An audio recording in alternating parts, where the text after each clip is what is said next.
여러분, 인류 역사상 가장 위대한 사건이 뭐라고 생각하십니까? 하나님을 믿든지 안 믿든지 가장 위대한 사건이 있는데, 특별히 우리 믿는 사람들에게는 가장 위대한 사건 하나를 꼽으라고 하면 무엇을 꼽을 수 있겠습니까? 예수님의 부활입니다. 예수님의 십자가 사건이 정말 중요하지만 그것을 정당화시키는,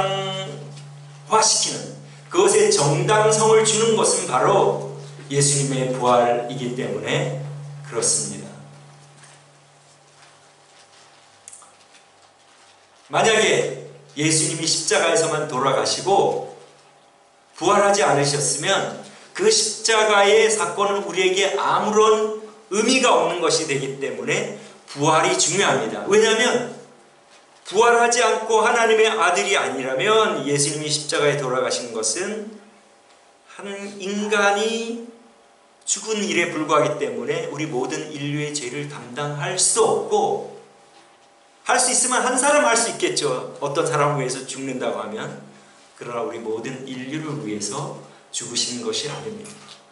부활하심으로 하나님의 아들이심이 증명되고, 하나님의 아들이시기 때문에 우리의 모든 인류의 죄를 담당하실 수 있는 자격이 되시기 때문에 부활 사건이 우리 인류의 역사상 가장 위대하고 중요한 사건임을 알 수 있습니다. 그 부활 사건이 십자가 사건을 포괄하고 포용하기 때문에 그렇습니다. 십자가 사건 자체만으로는 우리 인류를 구원할 수 없고, 그 십자가를 통하여 예수님이 우리를 위하여 죽으시고 부활하시고 하나님의 아들이 되셔야만 그분이 진정으로 우리 죄를 담당하신 구원주가 되시기 때문에 부활 사건이야말로 우리 인류 역사상 가장 위대한 사건이라고 할 수가 있습니다.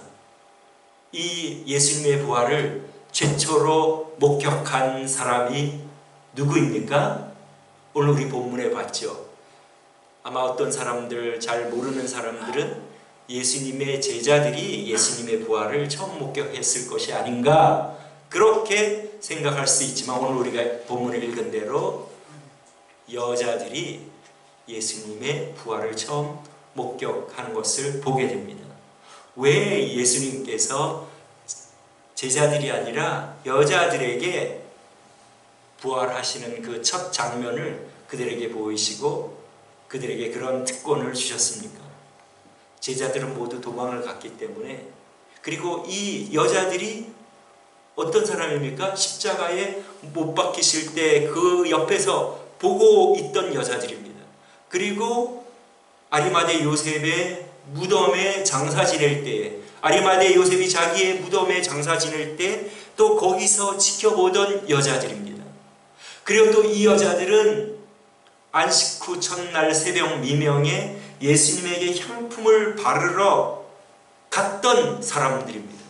즉 그들은 예수님을 전심으로 쫓았기 때문에 예수님께서 그들에게 자신의 부활하신 사실을 제일 먼저 알려주시고 그들은 그런 특권을 누리게 된 것입니다. 우리 성경은 언제나 하나님은 자기를 찾는 자들에게 가까이 하시고 자기를 찾는 자들에게 상 주시는 분이라고 말씀을 하십니다. 제자들은 도망을 가버렸기 때문에 예수님께서 그들에게 나타나지 않으시고, 이 여자들은 끝까지 주님을 전심으로 쫓고 따랐기 때문에 그들에게 나타나신 것을 알 수 있습니다. 우리 예수님은 우리 오늘 신앙 고백한 것처럼 장사한 지 사흘 만에 죽은 자 가운데서 다시 살아나셨죠. 금요일, 토요일, 일요일 각 요일에 24시간은 아니지만 각 요일에 걸쳐서 계셨기 때문에 금, 토, 일 이렇게 3일 만에 살아나신 것입니다. 그래서 그 3일 만에 살아나셔서 그 여자들에게 보이셨는데, 그 예수님의 부활의 전달자는 누구입니까? 천사죠. 여러분, 천사는 누굽니까? 천사는 하나님이 부리는 영으로 믿는 자들을 섬기는 자라고 히브리서 1장 14절에 말씀하고 있습니다. 그러니까 하나님의 심부름꾼이죠. 하나님의 심부름꾼으로 우리 믿는 성도들을 섬기기 위하여 하나님께서 부르시는 그러한 영임을 히브리서 1장 14절에 말씀하고 있습니다. 모든 천사들은 부리는 영으로서 구원 얻을 후사들을 위하여 섬기라고 보내심이 아니뇨. 그래서 이제 하나님의 심부름으로 여자들에게 나타나서 예수님은 살아나셨다. 그리고 그 살아나신 것을 제자들에게 가서 알려라. 그렇게 이 천사들이 이야기를 합니다. 그래서 너무나 기뻐서 달려가며 뛰어가는 도중에 예수님께서 직접 나타나셔서 다시 또 그렇게 말씀하십니다. 제자들에게 가서 갈릴리에서 내가 그들을 만날 것을 얘기하라. 그래서 그들은 이제 제자들에게 가서 그것을 알려주는 것이 오늘 본문의 내용입니다. 여러분, 우리 예수님의 부활을 믿을 수 있습니까? 아멘. 아멘. 부활보다 더 명백한 증거가 없습니다. 사실은 여러분, 예수님의 제자들의 나이가 한 몇 살 정도 된다고 여러분들이 배웠죠? 그렇죠. 20살 안팎이죠. 20살 안팎. 얼마나 꽃다운 청년들입니까? 베드로만 좀 나이가 들어서 장가도 가고 장모님도 계셨으니까 아마 뭐 24, 5 형님 된다고 생각하지만은 성전세를 20살 이상 성전세를 바치는데 예수님께서 베드로에게 너와 나를 위하여 성전세를 바치라 할 때에 하셨으니까 우리가 그것을 짐작해 보건대 그 제자들은 아마 18, 19 이런 아주 어린 제자들이 아니었나 생각이 됩니다. 그런 그 제자들을 생각해 볼 때 예수님의 부활은 확실함을 알 수가 있습니다. 그들은 예수님이 돌아가실 때에는 무서워하여 다 도망을 갔습니다. 그런데 그들이 50일이 지나서는 유대 종교 지도자들과 맞서서 너희 말을 듣는 것과 하나님의 말을 듣는 것 중에 어떤 것이 옳은가 너희들이 판단을 해보아라. 우리는 보고 들은 것을 말하지 않을 수 없다. 우리는 하나님이 살리신 예수가 죽음에서 부활한 것을 본 증인이다. 아이 윗드니스다. 우리는 보고 들은 것을 말하지 않을 수 없다.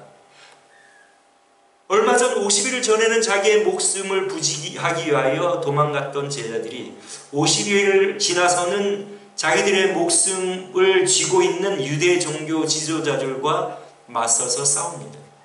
그리고 그 유대 종교 지도자들에게 잘 보여서 자기의 통치를 원활하게 하기 원하는 헤롯이 가만히 보니까 유대 종교 지도자들, 유대 지도자들이 골치가 아픈 것은 그 유대 지도자들이 죽인 예수를 살아났다고 증거하는 그 제자들 때문에 굉장히 자기들의 그 백성들을 지도하는 체면과 이신이 서지 않고 공경에 처해 있다는 것을 이 헤롯 왕이 알고 그 제자 중에 야고보와 베드로를 먼저 야고보를 체포해서 죽이지 않습니까? 만약에 그때 야고보가 예수님이 부활하지 않았는데 자기들이 꾸며냈다고 하면 얘기하지 않겠어요? 헤롯 왕님, 사실은 우리가 공모를 했습니다. 살아나지 않았는데 우리가 시체를 훔쳐가고 살아났다고 공모를 했으니 사람들을 모아주십시오. 내가 대중 앞에서 이것이 사실이 아니라고 얘기를 할 테니 목숨을 살려주십시오 하고 그러지 않겠습니까? 여러분들의 목숨이 중요한 것처럼 그들의 목숨도 중요하고 그들은 꽃다운 나이 20살 안팎의 사람들인데 거짓말을 위해서 그들이 목숨을 바칠 어떤 이유가 있겠습니까? 그 거짓말을 한다고 해서 그들에게 부귀영화가 따르는 것도 아니고 신분 상승이 되는 것도 아니고 이 세상에서 안락한 삶을 보장받는 것도 아닌데 그들이 일부러 거짓말을 할 필요가 뭐가 있습니까? 이미 그들은 자기들의 목숨을 얼마나 소중히 여긴다는 것을 예수님이 체포되셨을 때 도망감으로써 증명하지 않습니까? 그런 그 제자들이 오순절날 성령이 임하고 예수님의 부활하심을 목격했다고 증거하고 또 그것 때문에 죽게 되었을 때도 자기의 목숨을 버리는 것을 볼 때 그것은 그들이 부활하신 예수님을 만나고 함께 식사도 하고 만져보기도 하고 그 다음 승천하시는 것을 직접 보기도 했기 때문에 자기들이 그 본 것을 부인할 수 없기 때문에, 그리고 하늘나라에 있고 영생이 있고 부활하신 주님을 보았기 때문에 죽음은 끝이 아니라 부활과 영생이 있음을 알았기 때문에 그들은 죽음 앞에서도 담대히 예수님을 부인하지 않고 순교할 수가 있었던 것을 알 수 있습니다. 여러분 그렇게 믿습니까? 그렇게 믿습니까? 믿을 수밖에 없죠. 왜냐하면 우리 똑같은 성정을 가진 사람이 아닙니다. 거짓을 위해서는 죽을 수 없습니다. 그것 때문에 무슨 이익이 나는 것도 아니고 우리는 모두 목숨을 소중하게 생각합니다. 그렇기 때문에 그것을 볼 때에 이것은 사실이다. 그 사도들이 그러면 그때 살았다는 것을 어떻게 알 수 있느냐? 예수님이 실존 인물이냐? 사도들이 실존 인물이냐? 진짜로 순교했느냐?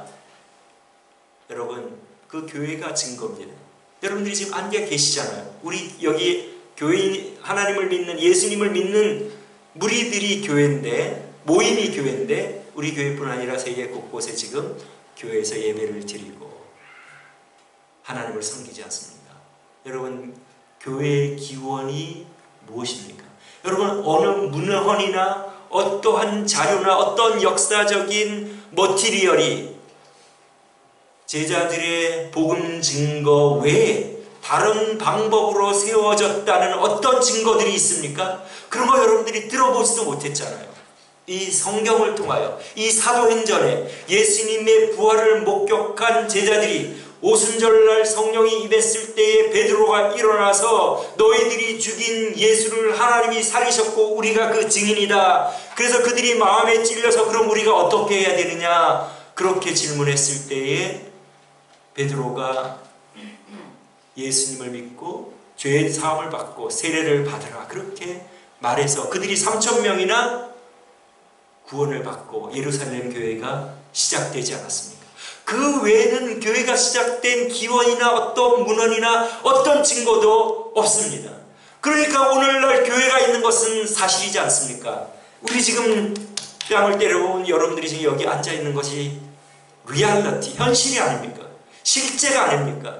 그러니까 이 교회가 있다는 것은 이 교회를 거슬러 맨 끝에 올라가 보면 그 사도들이 복음을 전하여 예루살렘 교회가 형성되고 그 예루살렘 교회가 복음을 전하여서 세계 만방에 퍼진 것이 아닙니까? 그 교회가 형성된 것은 사도들이 있었고 그들이 복음을 증거했기 때문에 교회가 세워졌고 그들이 또 복음을 증거한 그 내용은 예수님을 그들이 목격하고 예수님이 하늘나라로 올라가신 것을 목격했기 때문에 그들이 목숨을 걸고 복음을 전하여 오늘날 우리에게까지 이렇게 전해지게 된 것을 볼 때에 여러분 부활은 부인할 수 없는 많은 증거가 있고 사실임을 믿을 수밖에 없죠. 아멘. 우리가 그 믿음, 우리의 믿음의 이 신앙의 뿌리를 두는 것은 우리의 감정이나 기분이 아닙니다. 사도들의 진실성에 입각해서 우리에게 처음으로 복음을 전해준 그 사도들을 생각해 볼 때에 한 사람도 아니고 모든 사람들이 예수님의 부활하심과 그렇기 때문에 그분은 하나님의 아들이시고 우리 죄를 위하여 돌아가신 구원주시고 그분을 통하여서만 죄사함 받고 하나님께로 돌아갈 수 있다고 전한 그 제자들을 생각해 볼 때, 그리고 사도행전에 보면 아나니아와 삽비라가 거짓말할 때에 베드로가 어떻게 합니까? 거짓말을 싫어하잖아요. 하나님을 속이는 일을 왜 하느냐? 그런 사람들이 예수님이 살아나지도 않았는데 살아났다고 거짓말을 하면서 그 교회를 인도할 수 있는 그런 그 양심을 가질 수가 없죠.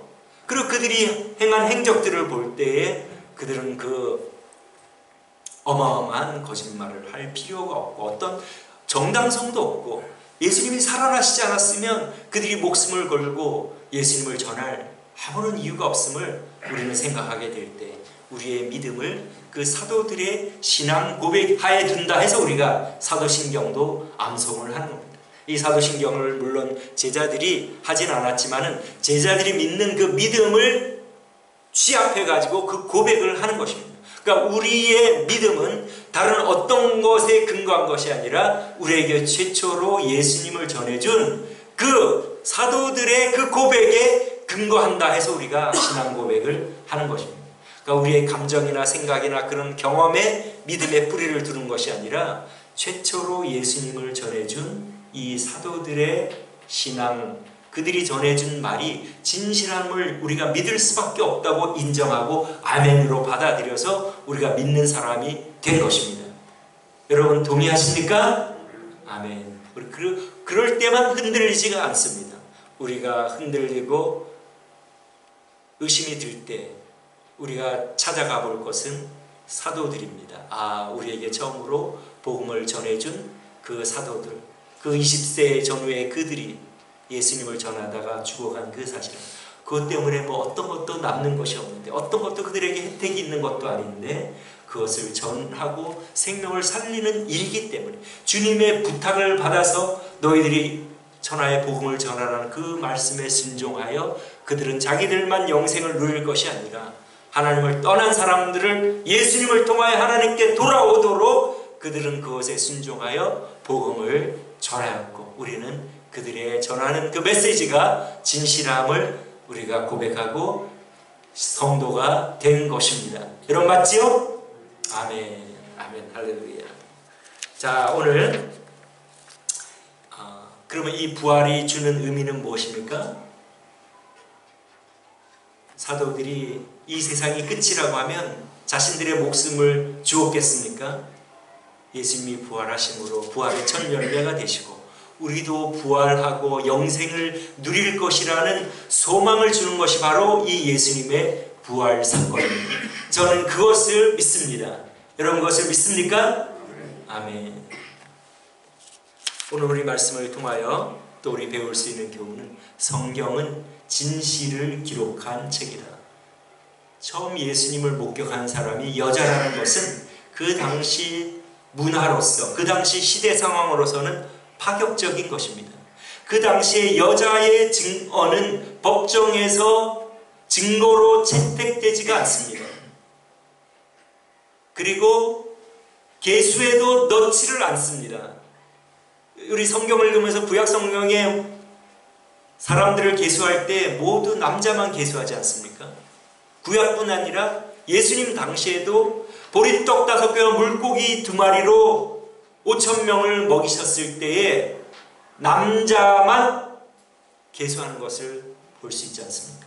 그러니까 여자들은 계수에도 들지 않고 법정에서의 증인으로 채택되지 않는 그러한 때에 첫 예수님을 목격한 사람을 여자들로 기록해 놓은 것은 성경이 꾸며낸 이야기면 그 시대 상황을 볼 때에 절대로 여자들을 예수님의 첫 목격자로 적어놓지 않았을 것입니다. 그러나 성경은 항상 진실만을 말하기 때문에 우리 교회를 처음 시작하는데 지대한 공헌을 한 베드로조차도 예수님을 3번 부인했다는 부끄러운 일을 기록하고 있지 않습니까? 그리고 나중에 갈라디아서에서 보면 바울 사도가 베드로를 꾸짖는 것도 기록을 하고 있습니다. 베드로가 이방인들하고 함께 먹다가 유대인들이 오니까 급히 자리를 피해갔다 하는 그 증언을 바울 사도가 그대로 기록을 하고 있습니다. 그러니까 이 성경은 진실만을 기록한 하나님의 말씀임을 우리가 믿고 따라가야 될 줄로 믿습니다. 자, 그 다음 우리가 배울 교훈은 말씀하신 대로 예수님이 살아나셨다고 천사가 말하지요. 6절 말씀에 보면 그가 여기 계시지 않고 그의 말씀하시던 대로 살아나셨느니라. 우리 예수님은 자신이 이 땅에서 사역하실 때에 제자들에게, 유대 지도자들에게 많은 고난을 받고 죽임을 당할 것이고 3일 만에 다시 살아날 것을 말씀하셨습니다. 여러분 마태복음 16장 21절에 있는 거 기억하죠? 그랬더니 베드로가 뭐라고 말합니까? 주여 아니되옵나이다. 저는 주님이 십자가에 주님이 죽게 하시는 것을 방치할 수 없습니다. 제가 막겠습니다 하고 그가 얘기했을 때에 예수님이 사단아 내 뒤로 물러가라 그렇게 말씀하지 않습니다. 그렇게 예수님은 미리 죽음과 부활을 예언하셨습니다. 그렇게 하시는 이유는 무엇입니까? 자신이 하나님의 아들이심을, 우리 인간은 앞으로 일어날 일들을 알지 못합니다. 그러나 하나님은 다 아시기 때문에 그것을 미리 예언하심으로 하나님의 아들이심을 알려주십니다. 이제 한 가지 중요한, 성취되지 않은 가장 중요한 예언이 남았는데 그것은 무엇이죠? 예수님은 승천하셨고 예수님의 재림이죠. 그죠? 예수님의 재림입니다. 예수님은 우리가 한 사람도 멸망받지 않기 위하여 더디 오고 계신다고 말씀하십니다. 더디 오신다고 말씀하십니다. 아마 여기 있는 우리들 중에 예수님의 재림을 못 보고 우리가 하나님 앞에 서게 될 줄로 믿습니다. 어떤 사람들은, 어쩌면 우리는 또한 주님이 오실 날 우리가 알지 못하기 때문에 우리 살아생전에 주님을 또 만나게 될 것입니다. 우리가 하나님을 만날 때에 어떤 기분과 감정을 느낄까요? 오늘 본문이 우리에게 잘 보여줍니다. 4절 말씀에 보면 수직하던 자들이 저를 무서워하여 떨며 죽은 사람과 같이 되었더라. 그 다음 5절에도 보면 천사가 여자들에게 일러 가로되 너희는 무서워 말라. 그러니까 천사가 나타났을 때에 수직이라는 것은 그 지키던 사람들을 말합니다. 무덤을 지키는 군인들, 무서워서 떨며 죽은 사람처럼 됐고 여자들도 무서워합니다. 천사를 봤을 때 천사는 하나님의 심부름꾼이잖아요. 하나님을 대면하기 때문에 하나님의 영광을 그들은 받고 있는 사람들입니다.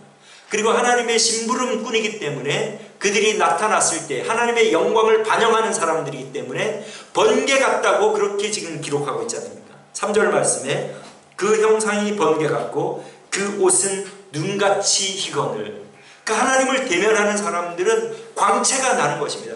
그 모세가 하나님을 대면한 후에 얼굴이 광채가 나니까 백성들이 그것을 바라보지 못하니까 수건으로 얼굴을 가렸다고 그렇게 말씀하지 않습니까? 마찬가지로 하나님 곁에서 하나님의 심부름을 하는 그 천사들도 하나님의 광채를 받아서 나타났을 때에 그 옷이 눈과 같이 희고 그 광채가 나기 때문에 번개 같다고 그렇게 묘사를 하고 있는 것입니다. 그러니까 하나님 앞에 서 있을 때 하나님을 대표하여 하나님의 심부름꾼으로 온 그 천사 앞에서 하나님 앞에서나 선 것처럼 마찬가지로 그들은 무서워하고 떨고 있는 것을 보게 됩니다. 그리고 그뿐 아니라 10절 말씀에 보면 이에 예수께서 가라사대 무서워 말라.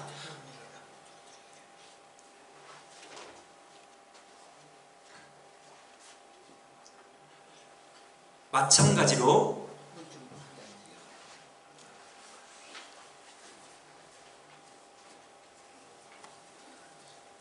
문을 조금 열어놓으실래요?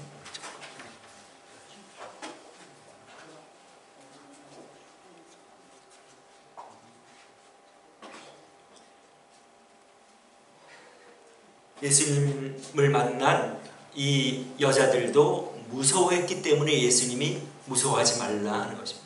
저희 이것을 볼 때에 우리 인간들이 하나님을 대면할 때에 어떤 감정과 기분을 느끼게 되는지를 잘 알 수가 있습니다.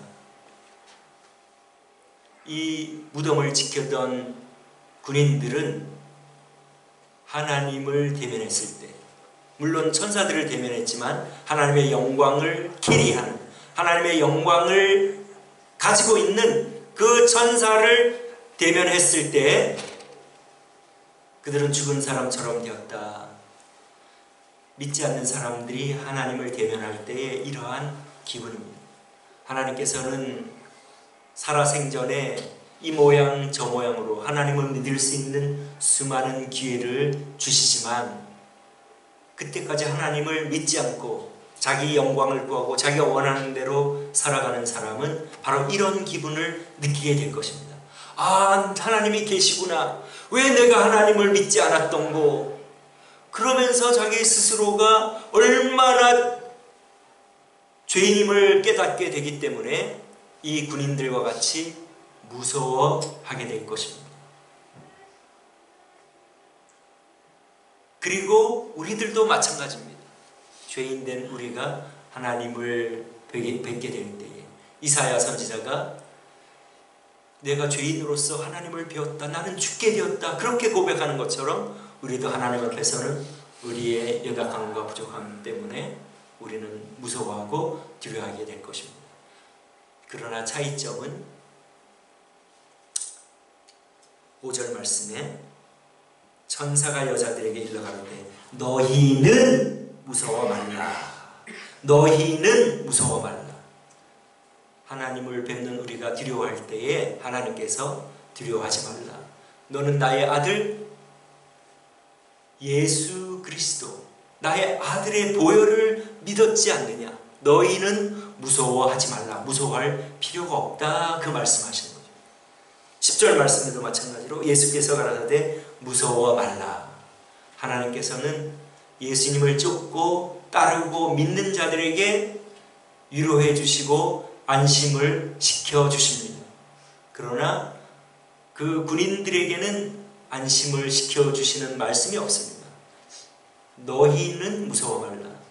즉 이 믿지 않는 사람들을 대표하는 사람들은 바로 군인들입니다. 이 군인들은 믿지 않는 사람들을 대표하고 일생 동안 하나님께 기회를 이 모양 저 모양으로 하나님을 믿을 수 있는 기회를 주실 때에 끝까지 거부하는 사람들은 떨며 이미 죽은 사람이 되는 것이고, 우리 하나님을 믿고 예수님의 보혈을 믿는 사람들은 우리를 주님이 보호해 주시고 안심시켜 주시고 너희들은 두려워할 필요가 없다고 말씀해 주실 것을 믿습니다. 여러분 믿죠?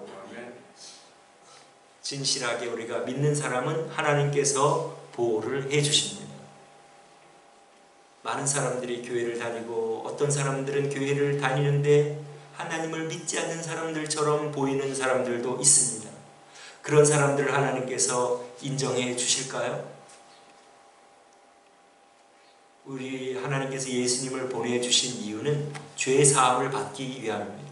우리가 죄 사함을 받고 하나님께로 다시 돌아갈 수 있는 길을 열어주셨는데, 우리가 하나님께로 돌아가려고 하는 이유는 그동안은 내 마음대로 내가 원하는 대로 살았던 삶, 그렇게 살아가면 멸망임을 알고 하나님의 은혜를 잊고 예수님을 통하여 죄 사함 받고 이제 하나님께로 돌아가 이제부터 내가 예수님을 믿은 후로 내가 살아가는 본분은 하나님의 말씀을 순종하며 살아가는 것이 제 본분입니다. 그것을 가슴 깊이 인식하고 실제 생활에서 그렇게 살아가는 사람들은 하나님께서 우리가 고백하는 예수님의 보혈의 공로만 믿습니다. 저의 죄 사함을 위하여 예수님의 공로만을 의지합니다. 고백하는 그 고백이 참되다고 여겨주실 것이고, 입술로는 그렇게 고백하지만 예수님을 믿기 전의 삶 똑같이 자기 욕심과 자기 생각과 감정과 자기 가치관과 하나님의 말씀과 자기의 생각과 가치관이 배치될 때에는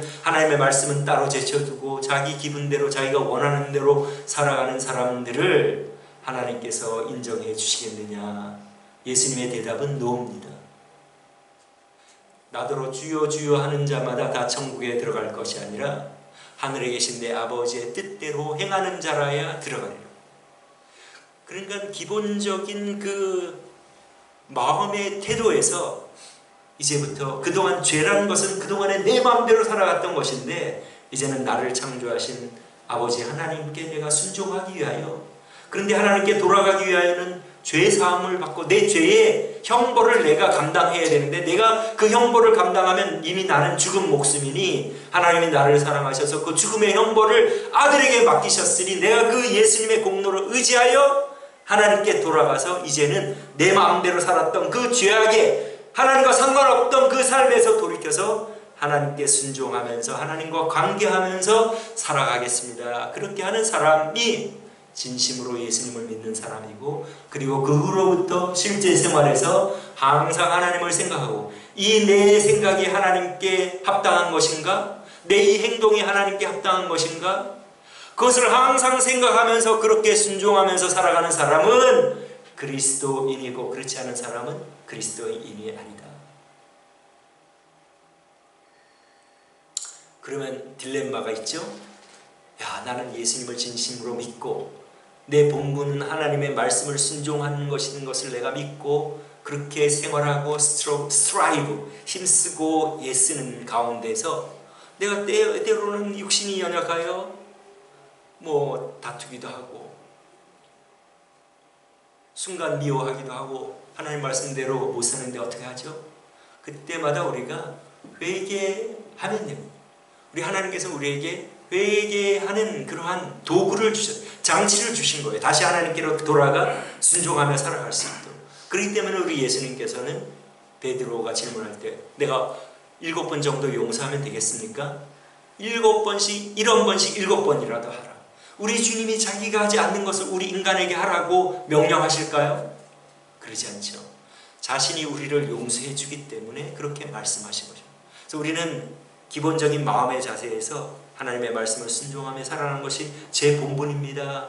이제 그동안에 내 마음대로 살았던 그게 죄인데 하나님께로 돌아가 순종하며 살아가는 그 삶을 이제 제가 살고 싶습니다. 그렇게 하겠습니다 하고 우리 이제 예수님을 믿고 살아가잖아요. 그 가운데서 우리가 죄를 범할 때마다 자기를 돌이켜 쳐서 복종시키고, 그러니까 우리 그리스도인은 어떤 사람이냐, 잘못을 범하지 않는 사람이 아니고 자기 자신의 행동이 잘못됐다고 하나님 말씀 볼 때 잘못됐다고 생각했을 때 회개하는 사람, 하나님께만 아니라 그 당사자에게도 사과하고 용서를 구하고 화해하고 그렇게 다시 시작하는 그 삶이 바로 그리스도인의 삶입니다. 하나님께서는 우리 마음을 아시기 때문에 우리가 진정으로 예수님을 따라가는 사람인지, 입술로만 고백하고 실제 생활에서는 자기 마음대로 살아가는 사람인지를 주님이 다 아신다는 말. 그래서 진심으로 주님을 섬기는 사람은 우리 주님께서 무서워하지 말라. 너의 그 보혈의 공로가 다 적용됐기 때문에 너는 무서워할 필요가 없다. 너는 나의 자녀다. 그렇게 말씀해 주신다는 것입니다. 그래서 우리는 우리의 근본적인 죄가 하나님을 떠나 내 마음대로 살았던 그 이전의 삶에서 돌이켜서 그렇게 살아가면 멸망이기 때문에 예수님의 공로 의지하여 돌이켜 하나님께로 돌아가 순종의 삶을 살기로 한 사람이 그리스도인이며, 때로는 실패할 때마다 회개하면서 다시 그러한 삶을 살아가기를 힘쓸 때에 하나님께서는 우리를 예수 믿는 그 공로를 적용시켜 주시고 하나님의 자녀로 삼아 주십니다. 여러분 그렇게 살아가고 계시죠? 그렇게 살아가시기를 다시 한번 다짐하시죠? 아멘. 그것이 바로 참된 그리스도인입니다. 그리고 우리 마지막으로, 하나님은 우리가 한번 잘못했을 때 단번에 단칼에 이렇게 베어서 거절하시는 분이 아니라 계속해서 뭐라고 말합니까? 자기를 배반하고 버리고 간 그 제자들에게 내가 살아났다는 것을 알려주어라. 천사들에게도 천사가 그 여자들에게도 부탁을 하고, 예수님이 직접 만나서 또 그 여자들에게 내가 살아났으니 갈릴리에 가서 그들을 만날 것이다. 계속해서 제자들을 걱정하시고 염려하시고 제자들에게 관심을 갖고 있지 않습니까? 제자들은 배반하여 도망갔던 그 제자들, 베드로는 3번이나 부인하고 저주했던 그 제자들에게 예수님이 만나 주시겠다고 하시고 가라고 말씀하시고 알려주라고 말씀하시고 기회를 주시지 않습니까? 마찬가지로 우리가 이전에 어떠한 죄와 어떠한 잘못을 범했다 할지라도 하나님께서는 우리를 받아주시고 환영해주고 우리가 돌아가기만 하면, 그러니까 이 세상에서 가장 큰 죄는 하나님을 거부하고 배반하는, 하나님께 돌아가지 않는 것이 바로 가장 큰 죄입니다. 누구든지 하나님께로만 돌아가면, 갈릴리로 돌아가면 그들은 예수님을 만나게 되어 있는 것입니다.